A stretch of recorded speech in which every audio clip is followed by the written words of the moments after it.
Ah, c'était l'événement le plus attendu de ce Mobile World Congress, la présentation par Samsung de son dernier joujou. Ça a pris la forme d'un grand show à l'américaine qui n'a rien à envier au mythique keynote d'Apple.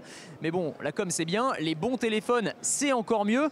Alors, qu'est-ce qu'il a vraiment dans le ventre, ce Galaxy S5? On va être complètement franc, il n'y a pas de révolution technologique, mais il y a quand même quelques nouveautés intéressantes. Par exemple, l'apparition d'un mode économie d'énergie.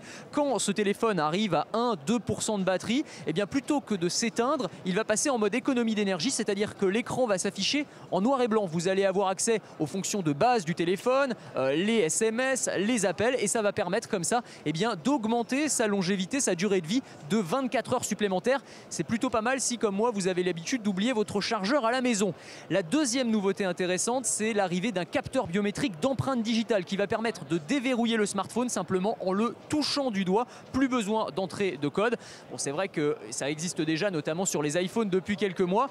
Ça reste une nouveauté relativement intéressante. Vous l'aurez compris, il n'y a pas eu d'effet waouh sur ce nouveau smartphone. Quand même quelques nouveautés à ne pas rater.